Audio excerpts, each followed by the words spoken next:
welcome back to episode 8 of Previously Prohibited. I am Melissa Whitty here with my co-host Jenin Younes.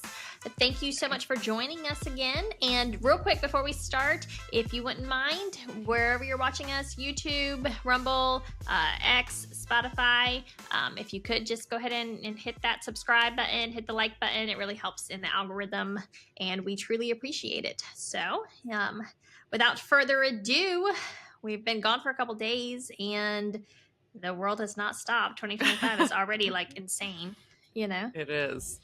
So we want to touch on Great Britain, which I'm usually kind of like against talking about countries, like domestic politics of countries that aren't mine, you know, Yeah. and that I'm not paying for, like as in the case with Israel, which is why Israel is always fair game. But Great Britain is like crazy right now. So why don't you start off, Jenin, and then I can tell everybody what I found. Sure. So I think it's not totally also Great Britain. I think part of the reason this topic interests us is because it sort of got picked up by Elon Musk and various other people, the sort of grooming gangs that everyone has been talking about, where apparently a lot of, especially Pakistani Muslim men, apparently were drugging girls or kidnapping them and raping them, young girls. And law enforcement in Britain was sweeping it under the table for some various reasons, including political correctness, which I think should shock anybody and everybody. Yeah. On the other side of it, this was an issue that actually has been going on for quite some time, as I understand it, like starting in the early 2000s. And for some reason, Elon Musk started tweeting about it, and everybody's now getting very worked up. So I found out why this kind of like came back up again. Of course, you know. Yeah. So the one of the townships, it's like Oldham Township, they had a vote, right? They wanted to get the the UK, kind of like their federal government involved, right? They wanted an official investigation into what happened, right? And why and how these gangs were not prosecuted properly. And there was a vote, and then I guess the Home Office shut it down, Keir Starmer's Home Office. And at some point, transcripts from these trials leaked online, and nobody had actually seen them before, right? So we knew about the grooming gangs. I'd followed this story for a couple of years. I mean, it's a really horrific story. It's absolutely unacceptable in every way, shape, and form. I really do think that there's more there. I struggle to comprehend how anyone could be more concerned about being called a racist than protecting a 12-year-old girl from being gang raped. Obviously, right. I don't understand that. It doesn't compute in my brain. I always think there has to be something more to the story, like, i.e. they're involved somehow, right? Right. Or like they're getting paid off. Like there's higher corruption. It's not just, for me anyways, I struggle to believe that it just comes down to, I was afraid I was going to get called a racist, like who cares, right? Get a new freaking job. Right. Yeah, so I'm absolutely with you on that. But so I'm sort of two minds about it. I mean, I see this issue, and obviously, people should be prosecuted for these kinds of crimes. Right. No question. I think it raises some valid questions about immigration, and the sort of mixing of cultures that may, and lack of assimilation. On the other hand, I do see this as sort of part of what's happening on the pro-Israel side, which is trying to ramp up anti-Muslim sentiment in order to justify what we're doing in Gaza and the Middle East, and sort of just part of this larger seizing on anything that makes Muslims look bad, or allows people to paint Muslims with a broad brush in order to continue this. Yeah. And specifically, I also think there's, we can't ignore like the Pakistani part as well, because you have a lot of Hindus who, Indian Hindus and Pakistani Muslims, that's like oil and water, right? They just have a lot of cultural grievances, a lot of cultural tensions. They clash in their own region. And I do think that there's clashes here in the West as well. Not as intensely, obviously, in the US or Canada and whatnot. But I do think we had this kind of H-1B visa fallout, and I do think that there was a redirection of a lot of that energy, right? Yeah. And that's what we saw. That's what we see with Elon. Yeah, and Um, if we lived in a reasonable world, like Palestinians in Gaza really don't have anything have to do with anything to do with that, Pakistanis in right? Britain, Yeah. but we live in such a crazy world that a lot of very, ill-informed people and also people with bad motives who are trying to Yeah. take advantage of ignorance on these subjects Of course. are kind of trying to create these parallels and Right. And yeah. And when I was actually digging into it, some things that I found, number one, like me personally, it's like, obviously, I think the rapists are just, scum of the earth. I'm very like pro put them down. I'm kind of like very old school, almost like barbaric when it comes to, I crimes had on a children. feeling we would disagree on this. Yeah. I'm not. I'm I'm no very doubt. anti-death penalty. Yeah, so like crimes on children, I have no patience, or I'm just not forgiving, like, at all. Yeah. I'm just like, done, bye, see ya. Kind of preying on innocent people like that, and also preying on vulnerable people. But so that's how I think that they should be handled, right? Obviously, I don't have any sympathy for these people, but Right. for me, it's more about like the people who fail to do their jobs to defend and protect, and that kind of went to a really larger societal problem within Great Britain is that they have been, apparently for decades now, been captured by this just. And I do, I know I'm going to say this and I'll probably end up regretting it. Maybe, I don't know. But it's like, post World War II, just fanaticism with this idea. Like if you were accused of being a Nazi or a racist in any way, shape, or form, it's like the worst thing that could happen to you in these Western societies. And it's like pushed our whole cultures to like this whole other direction where like for whatever reason we are prioritizing the reputations of adults from potential slander for just doing their freaking jobs over protecting the most vulnerable people in our society. So so for me, like, it's like, yeah, okay, the rapists, obviously, what I think should happen to them, but I'm like, let's focus on Keir Starmer, who as a prosecutor let a lot of these rapists off, wasn't interested in the cultural in the cultural clashes that might be produced, quote unquote. So I sent this to Jenin earlier. I came across this article of the man who really got the ball rolling on these prosecutions, and he ended up getting 9 under his belt, was actually a Pakistani Muslim. Yeah. When he replaced Keir Starmer, he comes in and he sees the problem, and he's not worried about being called a racist or an Islamophobe or anything like that. And he cuts through all of it, and he actually helped expose a lot of the corruption, a lot of the cowardice that had been just gripping the entire political justice or criminal justice system. Yeah. And it was something that he said, and it really just made me mad when I was reading it yesterday, was he was like, there's a lot of Muslim women who are suffering in silence. It's not like these sexual predators, maybe white women were their preference, but sexual predators, like, they don't actually care at the end of the day. They're going to abuse the women around them as well, Yeah. And so these people so afraid to be racist, like, they even screwed over the people that they claim to want to care about too. Not, the women in that community as well. It's just so disgusting, the whole thing. I know. Well, and not to, I always see parallels to Israel, Palestine and everything, but it also kind of reminds me of, fears of being called anti-Semitic, meaning that people don't, we're not allowed to talk about genocide or call out genocide because people are afraid of being called anti-Semitic. And then, what ends up happening also is a lot of the people who are able to step forward are actually Jewish, because it's much harder to call a Jewish person anti-Semitic. Right. Right. And so similar. Right.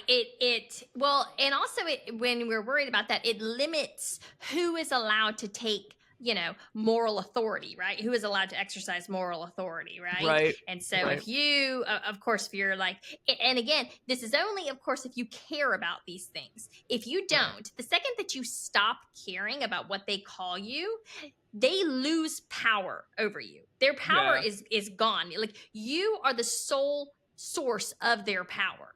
And once you just don't give anymore. It's unbelievably freeing. I recommend it to everyone.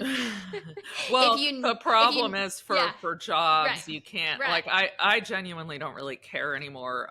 But I have to worry about Right. You have my to obviously job. keep a My, professional decorum, and and there are things you have to be mindful about, but your heart's in the right place. You're not yeah, being vulgar, yeah, and you are in fact speaking truth, with good or I should say pure intention, yeah. in good faith, not because you're trying to simply smear Muslims or you're trying to smear Jews or anything like that. You're talking about a real thing that is happening, and you just kind of whatever, which I think you do pretty, you speak up. You speak up Oh, very thanks. bravely. There are a lot of people who don't say anything.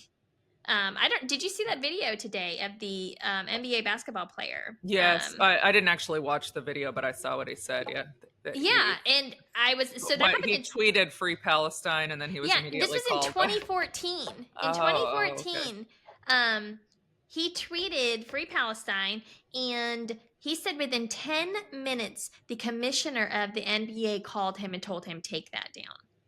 And Yeah, he took it down. He apologized, and he never said it again. yeah, You yeah. know, so Well, and I have to mention my favorite person, Barry Weiss, which I say sarcastically because she's my least favorite person, and I think she's an example of yeah, a really bad actor who immediately seized on this story. right. Um, rightly called it out and called Mhm. out the issue of not prosecuting people out of political correctness. But she's the first person to scream anti-Semite about anybody who criticizes Israel and to use that kind of propaganda in order to shut people up. So she's a complete hypocrite, and like she's the kind of bad actor that I'm talking about. And that's what bothers me. Is that kind of hypocrisy that I'm seeing from a lot of people, of Uh, various parts of the political spectrum. But Definitely. And and there's a lot of ways that they exercise that. Barry Weiss is the kind of person that even if she's not calling someone an anti-Semite, or whatnot, she won't give an audience to them. yeah, She won't give them, an opportunity even to tell a story not even related. They are tarred forever with her, yeah, right? yeah, She doesn't seek to advocate for them in any way, shape, or form. I know that there are plenty of people that you and I disagree with on a wide variety of things. Even, sometimes like with I know that you advocate for your free speech absolutist, no censorship whatsoever, even when it is people who are like abhorrent and say terrible things about Palestinians, about Muslims, about Gaza. You still you would yeah. never, you don't cheer for their censorship, No, and when they are censored you do defend them, yeah. and she never does anything like that. No, no, no. But she's a genuinely, I think, malign operative. I think she's. Yeah. I, I mean, Well, yeah, no, I I mean there are like credible allegations that she yeah. does have like Mossad ties and Yeah, and whatnot, whether or not so she does, I think her sole purpose is just to protect Israel. she's a And propagandist, yeah. and yeah, propaganda. So it's kind of shameless and fairly obvious to anybody with half a brain, but unfortunately, lots of people Yeah, don't have half a brain, so it works yeah, for but it works for I enough people. I just can't stand her from COVID. She was one of the first like libs who came out and was like, "I'm done with COVID," and it was like, almost 2 years later, and then people were like applauding her, and I don't know. Yeah. It irks me when stuff like that happens because I'm like, where were you Yeah, when it no, actually mattered? that annoyed me so much. She in like 2022, she was like, "Oh my god, Right. I'm so done with Yeah. masks and COVID restrictions." I was like, "You're 2 years late to this game." Right. Like, and she was getting Exactly. all this like attention for it. I was just like, Mhm. I've been here for 2 years. You were there for 2 years. Like, Right. Yeah. what?" Yeah. I'm This like, is not she's someone who jumps on the bandwagon when it's right. safe, and When and Yep. I frankly think all of it is a front for Right. It's to her. help control the narrative, and you see them Yeah. do this stuff all the time. And Yeah. yeah, and so I think that we see. So I'm like hesitant with the grooming gangs thing. Bringing it back to that is that like obviously there is an issue there. There is kind of a reason why it got brought up because these transcripts had never been leaked before. People saw them. It Yeah. was actually way worse than most people thought that it was, and it was. I mean, it was some of the most disgusting, horrific stuff you've ever heard. Yeah. To the point where I'm like, how is it possible that a police officer or a social worker could have read this or heard these testimonies and not lost their ever loving minds, let Yeah. alone, sent these girls back into the lion's den, essentially, Yeah. and so yeah, I do think that there needs to be a lot of repercussions, and I actually do think that there should be a country an official inquiry, and I think that the British politicians and bureaucrats who enabled it should be thrown into the prisons along with all of these grooming gangs. That's just me, though. Yeah. Yeah, well, yeah, I think there should certainly be charges for, everybody who involved, both the Yeah. perpetrators themselves and the people who, neglected to do something about it. Yeah. But yes, absolutely. I mean, topic that I think certainly warrants nuance. It's not like, Right.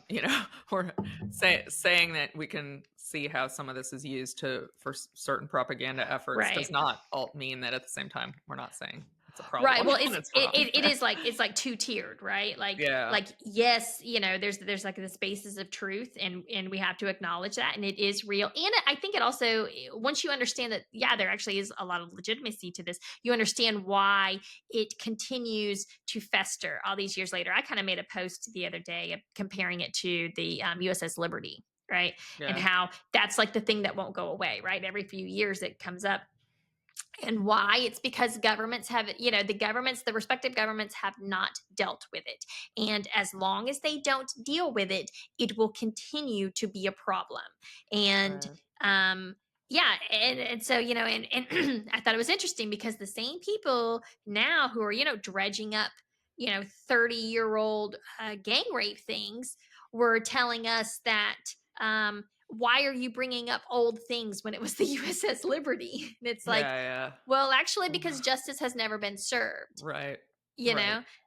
know? So That's a it's very fair point. yeah, it's interesting the way that, sometimes it's like, we need to let, sleeping dogs lie. And then other times it's like, no, we got to get to the bottom of it. Yeah. Yeah. Well, another interesting topic, and I think a big thing that's been going on starting this morning, if I recall correctly, it's been a long day, is Meta has announced that it's no longer going to do fact checking on its platform. So essentially, not really doing content moderation. They're going to move to a community notes model like X or Okay. Twitter. So it's going to be much more like Twitter. And accompanying the announcement, Mark Zuckerberg did a little 5-minute video where he talked about the reasons for this. And he cited the fact that these things always get politicized, and governments always, when there's censorship involved, governments always try to get in on it, and they have political motives, and also that the censors themselves are fallible. And so, when you make people arbiters of the truth and you just shut down discussion, that's not really the best way to do things. These were things that the framers of the Constitution understand. They're why we have a First Amendment. So glad that Mark Zuckerberg finally gets that. Uh, but kind of the most groundbreaking component of his announcement was he said that they had been doing this because of pressure from governments around the world. And normally you would expect the US government to, because we have a robust First Amendment, free speech protections that most other countries don't, you would normally have expected the US government to sort of stand up for the companies against the censorship pressure. But instead, the Biden administration, and he said the last 4 years, so that makes it clear that it was the Biden administration, the last 4 years, they haven't gotten that. Rather, the US government has instead gotten in on the censorship pressure. And so he sort of admitted that the companies have been censoring at the behest of the government. And for people who haven't followed me for a long time or followed me at all, my sort of main work the last few years has been suing the government for its involvement in social media censorship on behalf of various people on social media who were censored. And we've had some mixed results. I won't go into it too much. But it was certainly vindicating that Zuckerberg finally made this big concession. So, how do you think? Will that affect your lawsuit at all? Well, it's a good question. So one of the lawsuits is still ongoing in the district court. We lost at the Supreme Court level, but it's complicated. That was on a preliminary injunction motion and emergency motion. It's a higher standard. So we're still going forward in the lower courts with discovery, the lower court with discovery. I do not know exactly what's going to happen once Trump takes office, because he may not be interested in defending these lawsuits. Since he's indicated that he intends to take a different approach. And that was another thing that Zuckerberg said. And that was one, I would say, sort of troublesome component of his announcement, was he said that, now that this new administration was coming in, they wanted to, they were recognizing that Trump doesn't want the kind of censorship that the Biden administration does. So that, what we don't want to see is in 4 years, a different administration takes office, and then the political winds shift, and then the social media companies go back. They need to be adopting robust First Amendment or free speech protections. They aren't technically subject to the First Amendment, regardless of who's in office. So I think it's sort of up in the air. But yeah, it's good. I mean, it's evidence, right? Like, it's evidence that the companies were doing this because of the government, which was what the Supreme Court said at the emergency relief stage was lacking, that we just didn't have enough proof to get emergency relief, that the government had. I thought of you immediately when I was listening to because I was like, it's almost a de facto admission right here that you were doing their bidding, but that has been their defense, correct? So it's complicated. The companies initially kind of denied that they had been doing what the government wanted, and I understand why, because they could then be sort of sued on the theory that they're state actors, and that would expose them to liability. So it's better for them to claim that they were doing this on their own, insofar as like legal liability is concerned.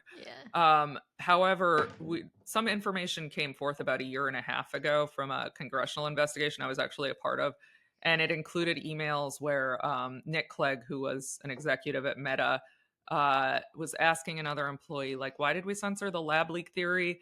And the employee, can you remind me? And the employee said, because we were under pressure from the Biden White House. We shouldn't have done it. So that's like kind of clear that the companies were doing it because of the government. And so there's just been sort of more and more and more evidence. And it's not, the problem that the courts have found is that the companies had content moderation policies in place before the government became involved. So they're like, well, you can't show any particular person was censored because of the government, basically. So, but the problem with that legal theory is basically that the government can then, as long as it's not like naming specific people, it can censor anything. But didn't the government like have like a whole like bubble chart, and it was like, oh, like this is person, like I feel like I remember Berenson coming out and like he was like in one of the big bubbles, and then of course RFK was like the biggest bubble. They were they were some of the few people who were specifically named, and so like maybe courts would come out a little differently. The RFK actually has his case. It's extremely complicated procedurally. His case has been consolidated with ours in the lower court. But it went up separately to the Supreme Court. Or wait, sorry, not the Supreme Court. It went up separately on an emergency motion to the Fifth Circuit. That's the intermediate court, and they said that he didn't have standing under the Supreme Court's analysis, even though he had been explicitly named. The Biden administration actors had said, like, get this guy off social media. Get RFK. They said that disinformation doesn't, actually based on a Center for Countering Digital Hate report that named that disinformation doesn't. And everyone knows RFK Jr. is part of the disinfo dozen. So, but they said they couldn't show future censorship, and you have to show that to get an injunction, which is kind of crazy. Because, like, how are you supposed to show that the government is likely to target you in the future? And then the other thing they said was like, well, COVID is over. So if you were censored because of COVID in the past, you can't show that you're likely to be censored in the future. Well, if COVID's over, somebody ought to tell the FDA, because I'm pretty certain they just extended that emergency use authorization on the vaccine. They did? Okay. They literally just extended it. That's a good fact. Also, I think that's a ridiculous legal theory, because like the time it takes to go through a lawsuit, you're basically never going to be able to get an injunction, because the topic of what people are talking about will have changed by the time you get a ruling. So, so our argument going forward is that's not really the correct interpretation of the Supreme Court's decision. Rather, it should be looked at as like opposition speech. If you engage in an opposition speech, you might be censored in the future.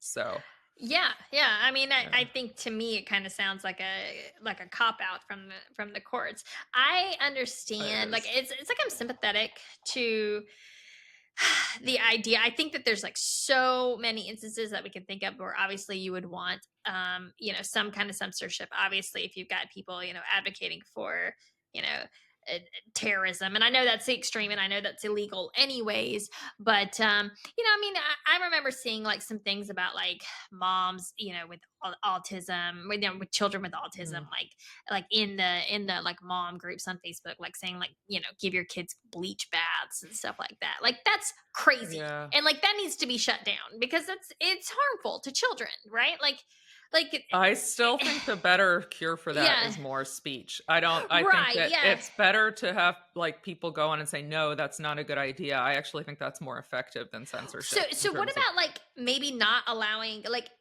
I wonder if maybe a solution would be not allowing those groups to be private. Like if you're going to be talking about stuff like that, like, I don't know. That one's a little harder because I think most courts would be inclined to protect private speech even more. Well, like if you can still be an anonymous account, but the content itself, right? If you're using their forum, right, and you're not like in a DM, but you're like in a group thing. I mean, I don't know, like. It's hard because I've read a bunch of these things about especially, and usually it comes down to just like whack job parenting advice. And stuff that I'm like, like, what in the world? this is crazy stuff. I still think philosophically the best thing is, if other people in the group are like, no. I mean, hopefully if you have a group where people are talking about eating bleach, someone's going to be washing, like, no, one of them was like, it was like washing your child in a bleach bath, like giving them, and it was like not a little bit of bleach, because actually there is like some, evidence of like some bleach bath, but not for autism, but just like, like a regular, like a capful in an entire bathtub. And from what I remember, like that was actually kind of one of the stories that like kicked off the whole censorship thing. Was this woman was like telling these moms to put like 2 or 3 cups of bleach in a bathtub and then wash their kids in that. I mean, just crazy stuff, Yeah. I mean, I also don't love the idea of content moderators being able to access private chats. Right. I mean, we all know that they can, but I think there's some idea that like we would want that to be protected more. But they certainly were involving themselves in it because there were, in fact, one of our cases involves people who were injured by the vaccine and were participating in private chat groups, like, to sort of both commiserate and trade ideas of, experiences with treatments and stuff like that. And those groups were shut down over and over and over again for spreading vaccine misinformation. And it turned out that the government was involved in that. There were some specific people in the White House, I know, who were saying, I don't care if this stuff is true, shut it down. It's like encouraging vaccine hesitancy, which is like, that's exactly what, why we don't allow government censorship. And I do hesitate with like the whole, bleach thing. Like I understand. I mean, I know that one actually was like a real story, but then sometimes I worry like, the government, like they could just send people into these things to like say like, batshit insane things in order to justify their censorship. Right. And that's one thing. And then the other thing is like, once you start allowing that, then where do you draw the line, right? Because their argument would be, well, you telling people not to get the vaccine is the equivalent. It's dangerous misinformation that could lead to someone's death. So it's the equivalent of telling someone to drink bleach. And that's why we have to censor. Right. And that's why I think the better response is we don't censor any of it. And of course, there's illegal speech that's different. Child porn. Right. Of course. Incitement to violence, so some very specific First Amendment exceptions. Mm-hmm. But I think anything that's protected under the First Amendment is, and so, I mean, saying it's a good idea to drink bleach to cure autism or whatever. Well, no, it was bathe in bleach. Sorry, I bathe in bleach. I don't want to get confused with the probably Trump First thing. Amendment. Right. Yeah, it's probably First Amendment protected speech. Right. I mean, unless, And Trump never told anybody to drink bleach either, you know. Right. That was taken out of context. That was total nonsense. But yeah, no, I mean, I do agree with you. I'll never forget the time I was like censored like on Facebook, you know, in real time. It was during the BLM riots, and it was actually kind of odd.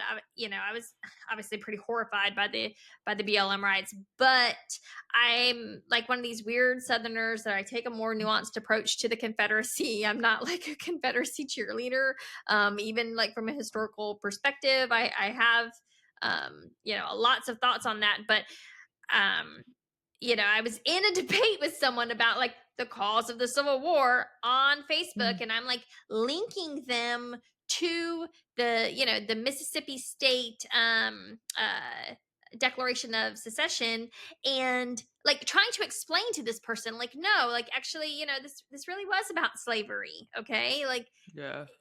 And we can read it in their own words, and they locked my account, like, which was so bizarre. They locked my account, and then they erased. And this is like on like WRAL, like the news site, right? This is not like a private thing.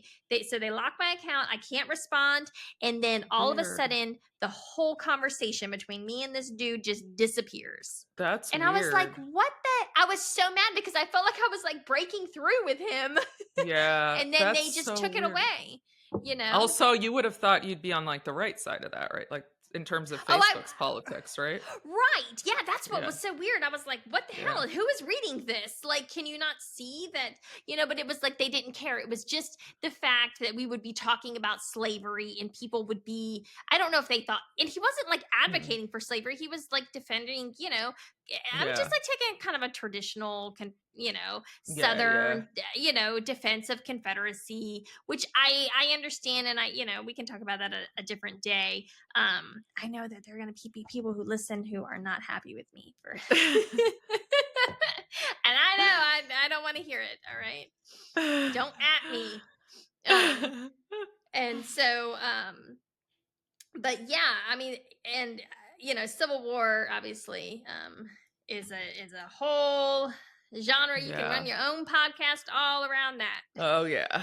Yeah. You know, I think Southerners really get into it way more than yeah, I think we're like, okay, this is resolved. Yeah, it's like, why is anyone ever talking about this ever?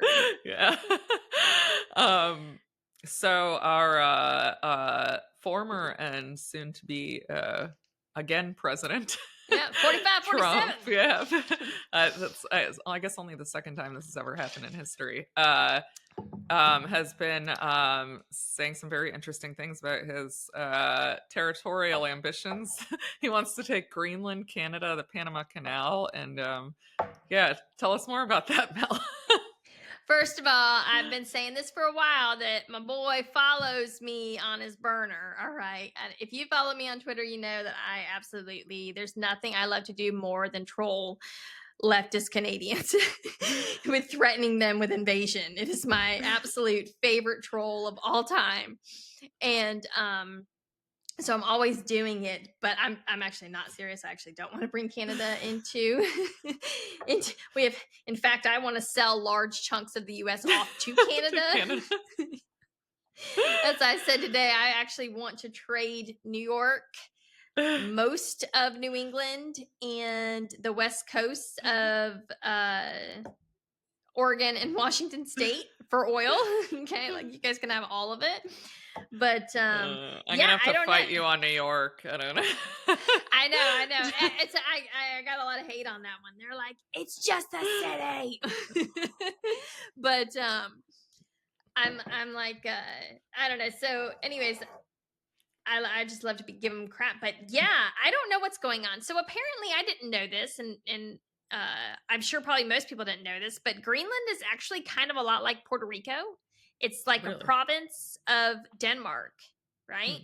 Yeah, like, you know, like it's like its own country, but then it's not. Like it's still kind of like a territory of Denmark. And so, yeah, Trump's talking about buying it. And I've looked into this like a while ago. I remember the first time I ever heard about it.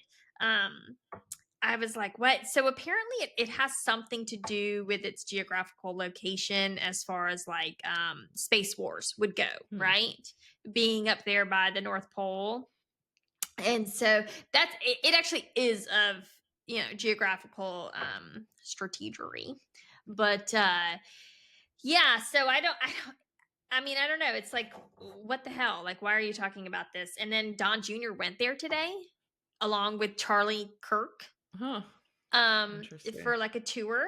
So yeah, that was Trump weird. might actually be serious about this. Well, yeah, that's what like people can't, figure out. Like, are the Danes in financial straits? I don't think the Danes would give it up, and I don't even understand why we would need them to give it up, because we kind of just like bully them. We like maybe bully they're all planning of to Europe. put the Palestinians there.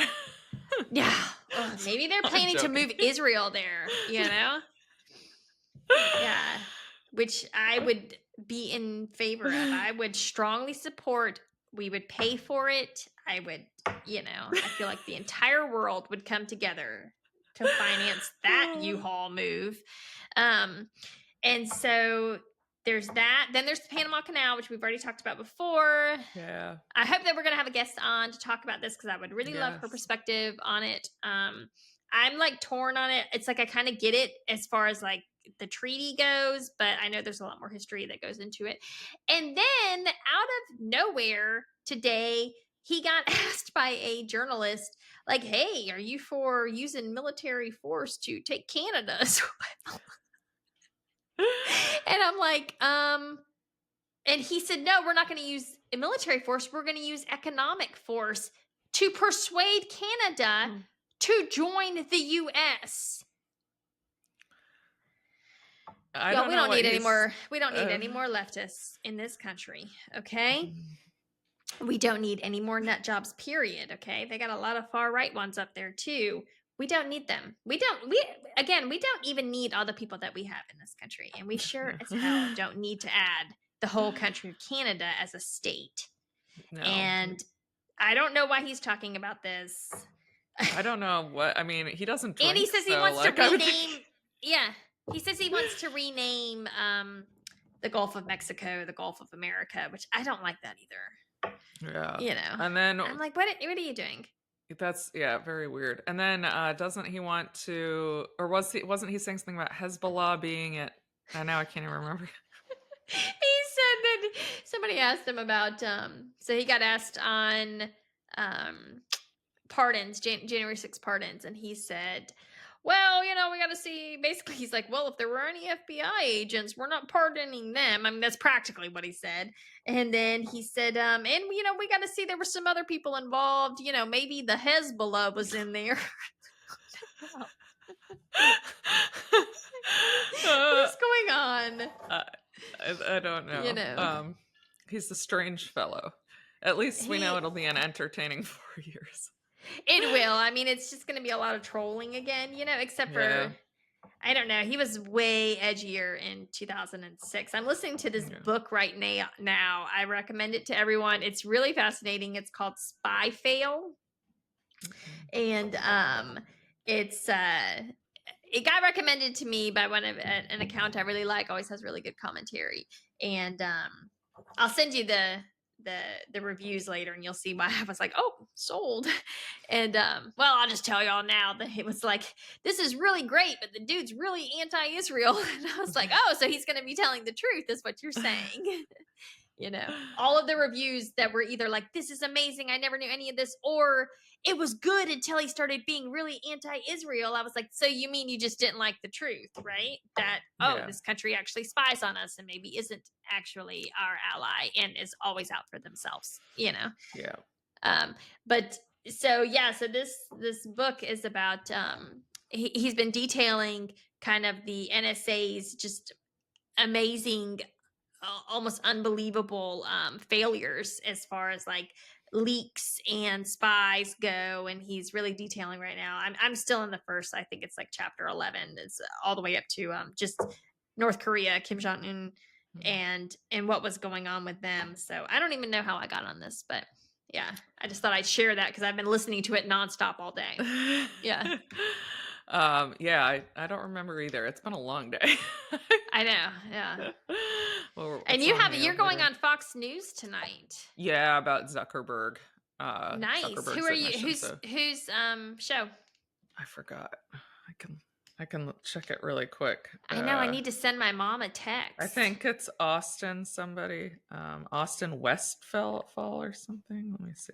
Austin It is Westfall. Austin Westfall, Fox Live now at Nice. 9:45. So Sweet. in an hour, yeah. Yeah. So Wow.